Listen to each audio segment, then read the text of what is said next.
you can see this. This is the new title, A Collection of Things You Don't Want to Think About, which pretty aptly sums it up. As they say, disturbing thoughts indeed, but it's middle of COVID, so here we are. So this cartoon is actually from the original I did about 10 years ago, and it is so on point. Yeah. You can enter, but you can't bring all those trains in here. I thought everyone knew you can't take it with you, right? Yeah, what if the Egyptians were right and you can't take it with you? Maybe, who knows? I've never seen a hearse with a trailer hitch. So why is this important? Great, thank you very much. Disaster protection, passing it on to others, downscaling. I'm sorry George isn't on, because George resized his scale completely. And also he could talk about maximizing the value, because he sold off all his stuff, and I think he sold it all on eBay. He sold his brass engines, HO scale, everything. Yes, he did. And went directly right into ON3. So he was able to, I think, pretty much finance his change of scales simply by selling his stuff off on eBay. Yes. Is that right, Justin? Yes, that's correct. Yeah. So, of course, he'd started collecting brass back when he was back in the 60s, I guess. So he had quite a collection to move. So let's see. So what are we going to cover? We're going to cover ways to maintain a record of your collection, and strategies for sale or downsizing, and planning for the inevitable. So how you pass your work on or ensure the value. Now, this is something, again, from the original. And this was a cartoon from like 2010, 2011. And maybe a little fuzzy. It says it's the 4 horsemen of the apocalypse. And it says, and famine is saying SARS, West Nile virus, mad cow disease, huge demand, and that's referring to plague. And that was well before COVID. So that tells you something about how even then, you look at those things in any one of them. But so ironic that now that we've gone through starting to enter year 3 of the pandemic, it was a little prescient here. So what are some of the common disasters you can face? Well, as Sue mentioned earlier this morning, you could have a flat roof for your train room, leave a bunch of snow on it, and suddenly you've converted to a winter scene, right, Sue? Exactly. Or so you have to shovel the snow off. So a couple of things. I tried to find a picture of Bill Brown's fire. There are some on the internet, but you might be familiar with the fact that Bill Brown from upstate New York lost his house and his layout as a result of a fire. And the fire was started because one of the members of the family had been mowing the lawn, and after mowing the lawn, left the lawnmower underneath like the deck of the house. And the heat in the lawnmower, coupled with the residue from the lawn mowing, eventually ignited and treated the brass and the cuttings like tinder, and it inflamed the whole house, and he lost the whole house along with the layout because of the fire from the lawnmower. And you can have. I had a fire wiped out my HO layout about 10 years ago. Electrical fire, and fortunately the layout's next to the electrical box. And that's what ended up making me going totally to G scale. Okay. So, but when you think about the kind of flooding that occurred in New Jersey during Hurricane Sandy, the possibility of having broken pipes or theft, because frankly, a lot of these resale sites have created an incentive for theft.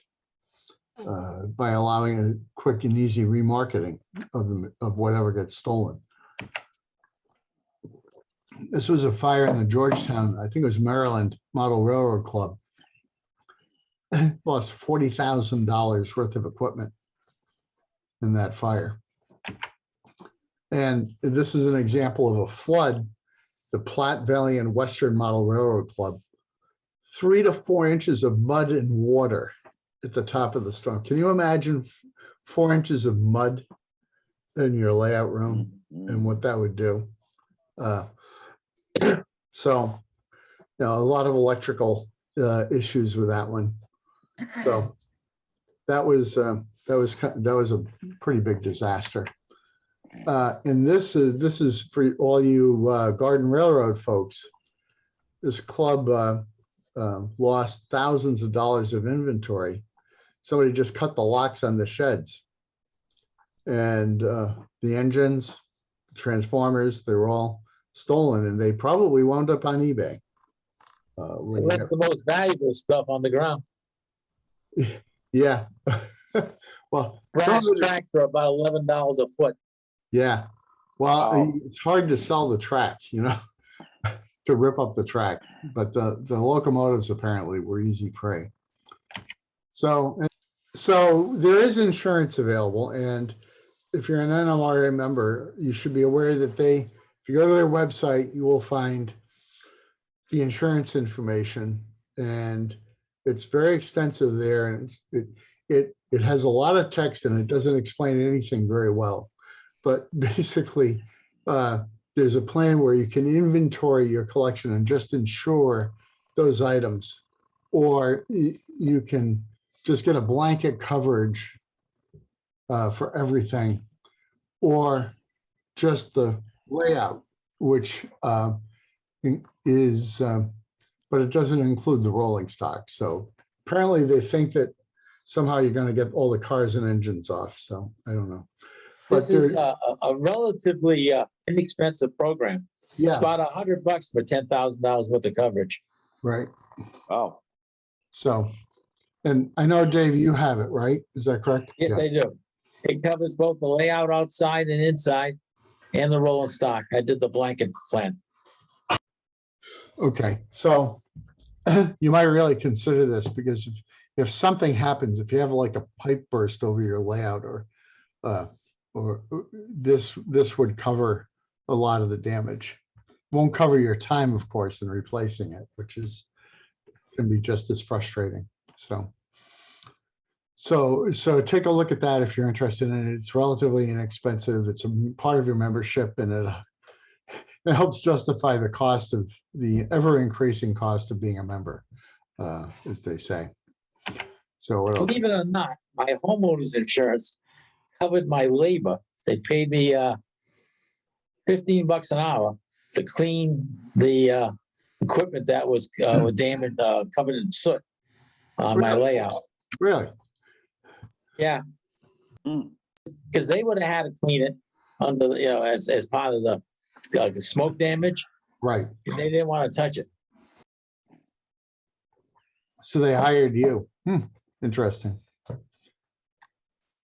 Okay, so let's talk about what happens in other alternatives when you want to sort, whether it's because you're downsizing or somebody you know is passed on or whatever. And we've talked a little bit about this in different ways that this can be done. Is there somebody who would just take the whole thing? I know Justin is very good at taking other people's stuff.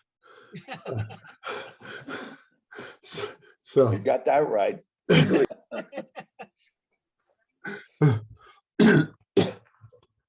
so that's certainly one possibility, that or you have a person that you designate, and hopefully you talk to this person in advance that says, I want you to sort of administer the disposition of the railroad stuff.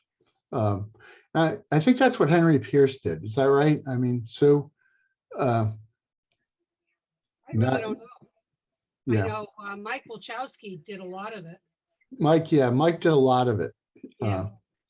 In terms of moving it out, and Mike is a good resource, so for that purpose. I tried to find his company name, but I couldn't find it off the top of my head when I was rewriting this. Do you want to give it away? Do you want to try and sell it? Are there certain things, structures, et cetera, rolling stock locomotives that you want to designate to certain individuals? You really need to sort of think about that if there's something that you want to go to a particular place. And does anybody know the answer to those questions? It's not as hard as it looks to write this down. It doesn't have to be incorporated specifically in your will. There can be a list that's referenced in your will that outlines all the details of what you want to have done, or who you want to have things go to, or who you want to be in charge of doing that. That's a very easy thing to do. And of course, you might be downsizing or changing, the scales. I thought that picture was particularly appropriate.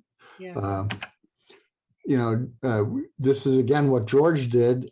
He sold a great deal of his, all of his HO scale stuff, and rebuilt in a different scale. We should have George on sometime to talk about how he did that. Justin, do you have any more thoughts on how he did that? No, nothing beyond what you've already said. He took all of his locomotives and some of his rolling stock in HO, and he simply went on eBay and sold just about everything on eBay. Because he was changing scales, we did save a small section of his layout in HO to be used as a kind of a background force perspective at the railroad. But basically, he did what anybody would do if they were going to sell this stuff.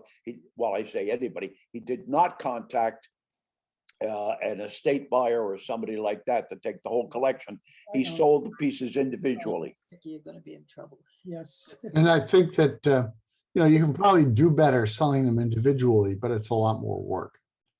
Steve, great- could I step in here for just a minute? Hi, Jim. Actually, that's how I met George. I bought a number of his buildings on eBay, and when I found that the seller was in Rhode Island, I contacted him and say, can I come down and pick them up rather than paying for a lot of shipping? And he said, of course. And so I came down, I picked up the 3 or 4 buildings I built, met him, and of course then had a very nice friendship, and we've continued to stay in touch since then. But he really did sell everything. And you and Justin are correct. Just about everything that was HO went. Well, a good idea from George was that I know he used at least some of the money, and I believe he hired Justin to do the track and bench work and wiring Right. for his new layout, which Right. saved him a ton of time and left him time to do the stuff he wanted to do. So if you did sell a collection of change scales, it's worth considering hiring somebody to do the parts that you don't want to do that take a long time. Right. Okay.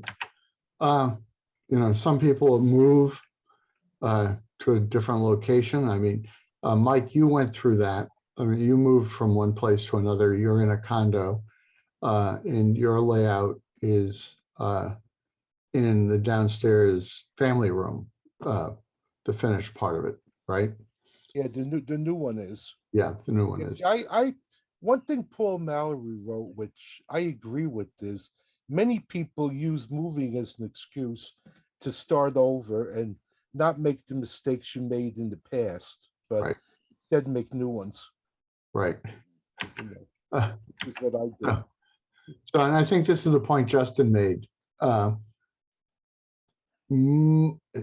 many people get emails or text messages or things from people they knew years ago saying, I've been cleaning out the attic and I found my old Lionel set from the 50s or 60s. How much is it worth? How many people get those calls? We all get, yeah, we all get those calls. Yep. And And you know, most of it is just junk, right? Well, it's not worth what they think. What I told them to do is that there are, if you look in the back of like model railroad or toy trains, there are reputable people who will buy collections. Right. And that's my advice. Go to one of them. By the way, some groups like, and I'm not advertising, but like the Hub Division will let you donate everything, but they'll also come get it. Yeah, when it comes to anything relating to American Flyer, Lionel, or Marx, I refer people to Joe Fanara, and here in Rhode Island, Joe has been a dealer in semi-scale and tin plate for years, and he's the go-to guy to fix stuff and take a look at and evaluate what's available. And I've sent probably 7 or 8 people over the years to see Joe. So Right now, one of the exceptions to that, and I think it was when Tom and I before the show last year, we got a contact from somebody in Newport saying, "I have all this stuff. Would you come take it?" And we were just we absolutely assumed that it was going to be horrible stuff. It was going to be useless junk. But it turned out to provide, although some of the stuff was in that category, a lot of it was untouched HO stuff that we were able to use for those giveaway boxes. So you can't just say no all the time, but most of the time you're not going to find very much. Stuff that you found in Newport that we did at the show Yep. was vastly improved over what we wound up inheriting from that gentleman a few years ago. Right. Yeah. Yeah. A lot of people just send you a box of junk.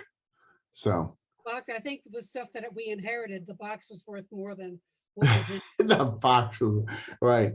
Nice And box. keep in mind that this is one of the problems with insurance. The appraisers really have no experience at all. The people that do there are specialists appraisers for antiques and so forth, but unless an appraiser really does have specific knowledge of the particular form of collection, they're not really going to be able to give you any kind of number, and coins and stamps aren't the same.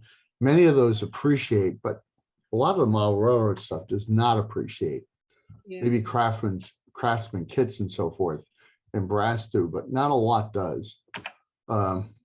No, I've had, I know it's a lot of work, but after the fire and as I began to expand my D-scale railroad inside as well as outside, I listed everything with either cost or market value at the time. Got it off of the market value off of eBay. Have a complete inventory. It's well worth the effort because if it has something happen, you have a record and a value. Right. We're going to get to how to do that in just a second. That's where we're sort of going on this. So in fact, that's the next thing is how do you create a list of what you got? Easy ways to do it. And it doesn't have to be computerized, but it sure helps if you have multiple digital copies and maybe a hard copy in a safe deposit box of the database.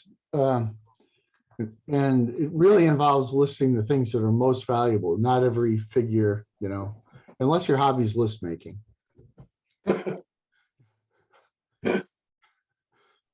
If you're OCD and you like to make lists, then you can list everything. But that's why, Dave, you got the blanket policy, right? Because you didn't have to list every last detail to be covered, right? I want to make sure that if I missed anything, they covered it. Right, exactly. So, a lot of stuff.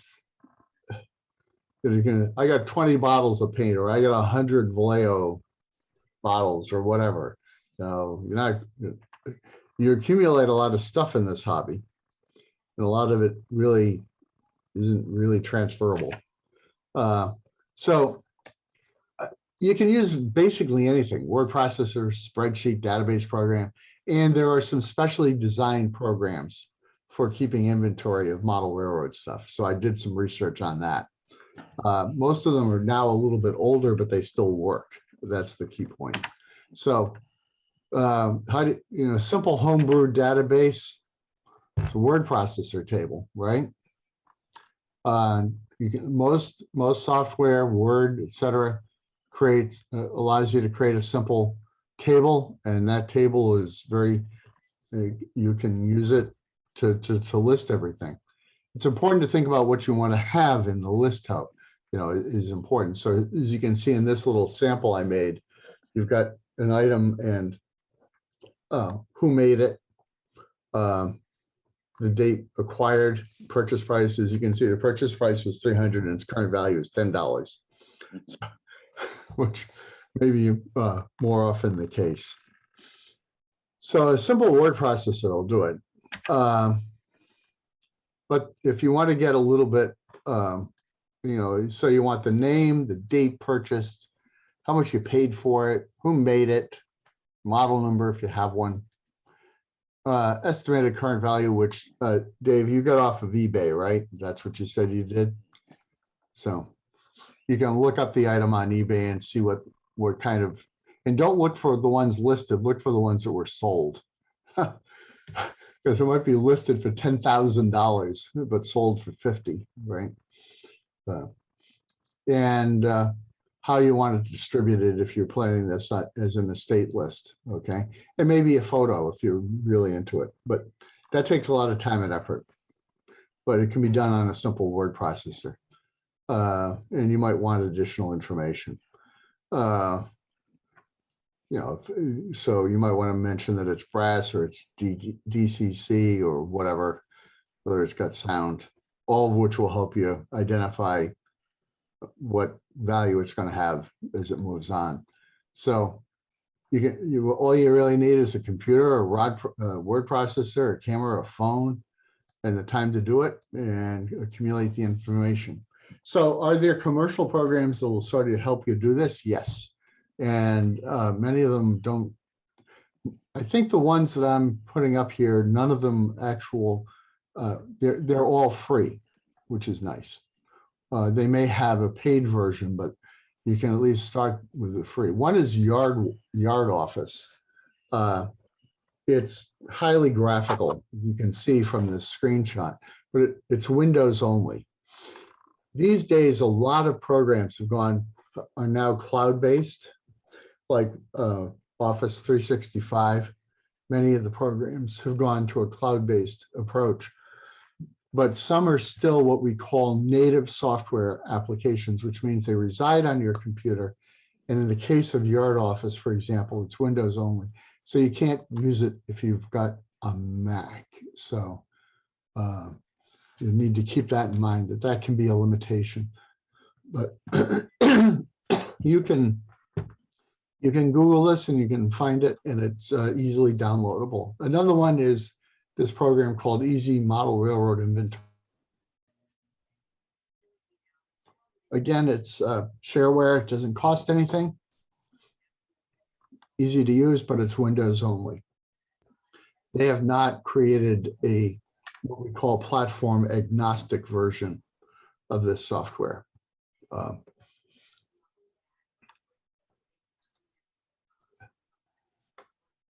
This location, modularmodelrailroads.com, has a lot of alternatives. They're almost all Windows based, unfortunately. But this site, modular-model-railroads.com, it has a reasonably accurate listing of what's currently available. This was a big deal back, say, maybe 10 or 12 years ago, when the internet, by that point, had become pretty universal. And people wrote these things, but they haven't really necessarily kept them up. But you don't need to have something designed for a 2022 machine. You just need something to run on your operating system. So this is one place you can look. There should have been one more slide. Okay, well, I don't have the one more slide. So there is another program out there, which I'll get to at the end when I share a different screen. But let's talk about database software. It's better than a word processor, and it's customizable and portable. one of the things that's happened over the last few years, and I think people understand this, but they don't really necessarily think about it conceptually, is that a lot of applications have moved from being residing on your computer to being cloud-based. And that's true of things like Office 365. And the advantage of that is that it's platform agnostic. It doesn't matter which software, which operating system you have, whether it's Windows or Apple or an Android system. Many of these cloud-based services are unfortunately subscriptions, but are able to function on all different types of platforms. So it's worth thinking about if you want to have some kind of a database software. Some of them that were very expensive have become much cheaper when they're based on the cloud these days. This chart I had to radically update from 10 years ago. Microsoft Access, which is very professional database, used to cost like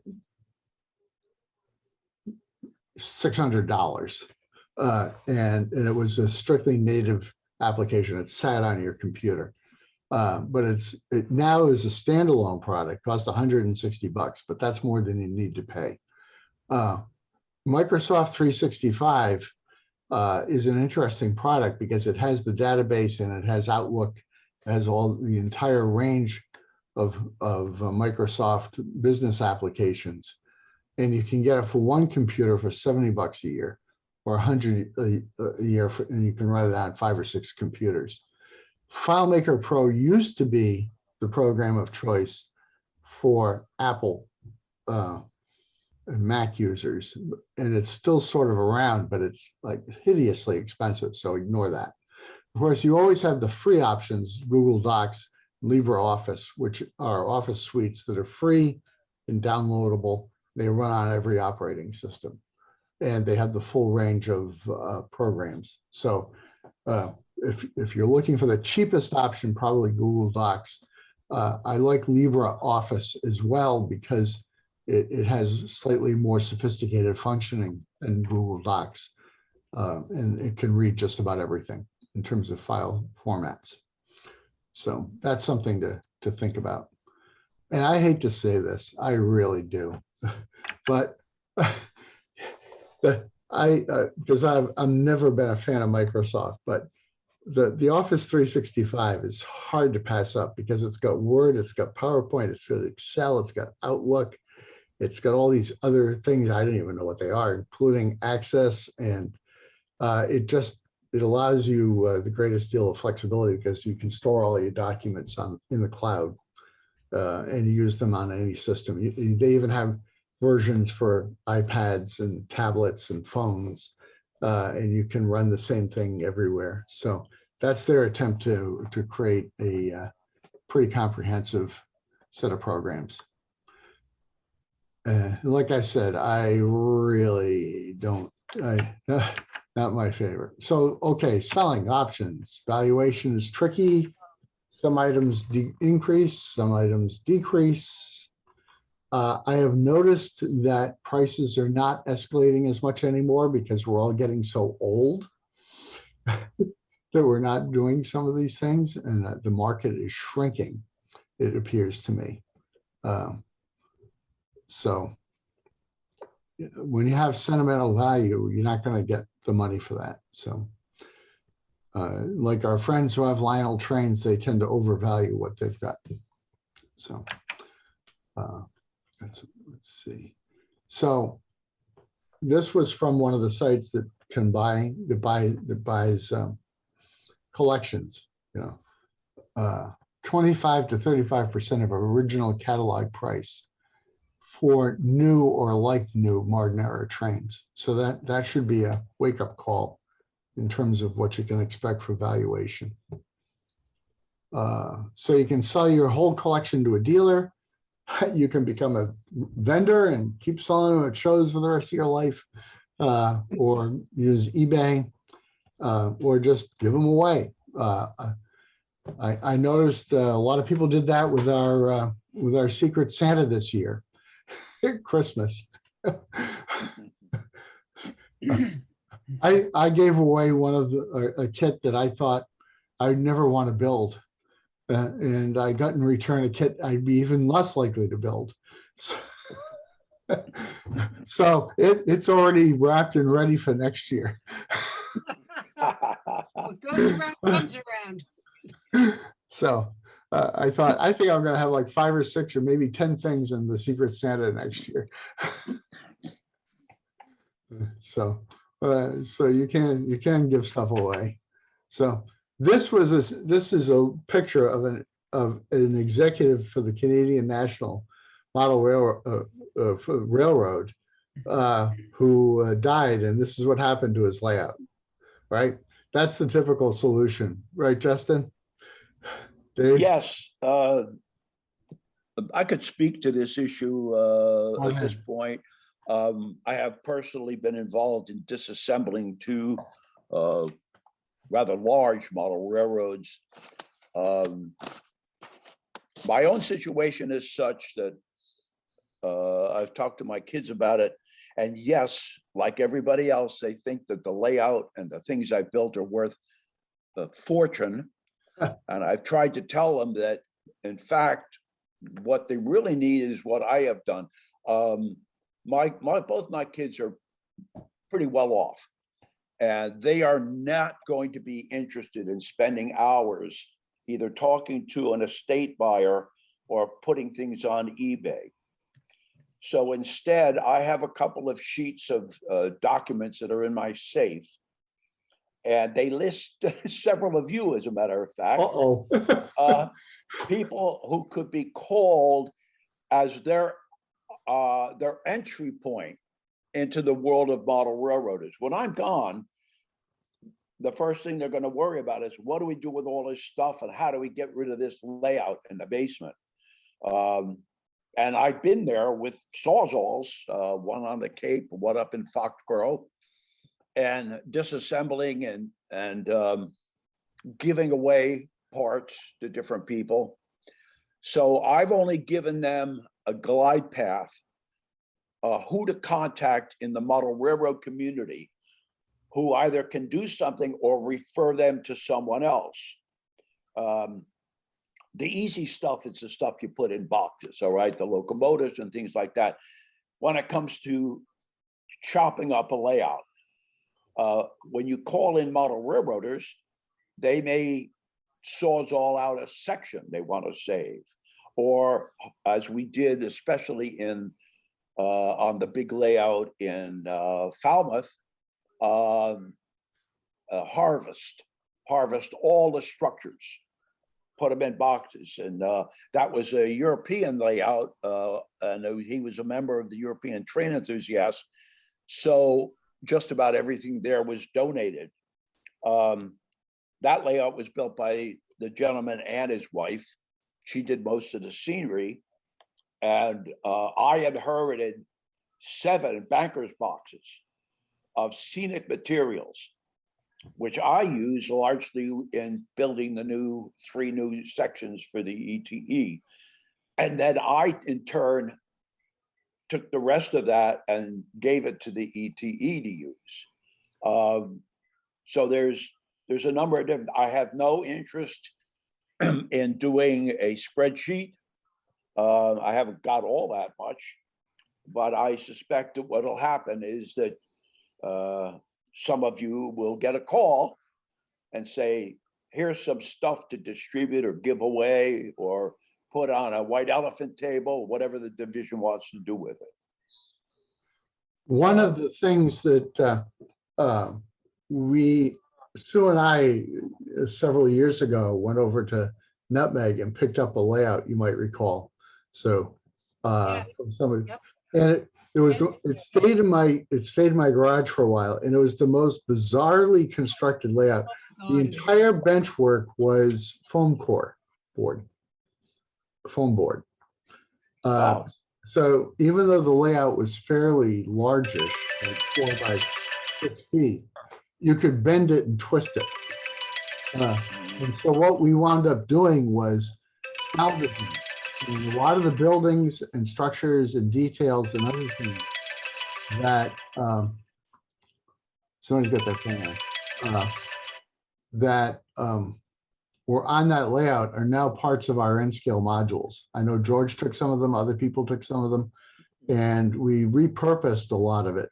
So there's a possibility for future use, but this is what happened. Often it's a dumpster. So this Yes. is, huh? No, I was gonna Yes, both the layout in Foxborough and the even bigger one in Falmouth, after harvesting a lot of stuff, the basic layout went under the Sawzall and in the dumpster. Right. Yes, it's a sad thing to see or do. And my belief is what'll happen to my stuff is any of you who end up coming in here will cut out any sections of the layout you'd like to have for yourself, and the rest of it will go in a dumpster. Yeah. So, Now, when I moved out of Sturbridge, I ended up just calling one of the junk services. And I had 2 rooms filled with everything. And it only took a day or 2 and not that much money for them to get rid of it all. Yeah. You know, so Mhm. it's almost worth calling a professional clean out person. Now, I remember Mhm. this, if any of you knew Dick Patterson, who he lived up in New Hampshire, he had very nice model railroads like many. yes, I do. And his comment was, well, nothing we do is forever anyway. That's true. Oh, that's what I figure. And the So, nice thing about the junk king is, as I call them, they just come in, they're dispassionate, they just take everything. Right. yep. They Oh, yeah. don't, I like this, I like that. It just goes and it's gone, and it's out of your way. And Right. know, my feeling is like selling things piecemeal.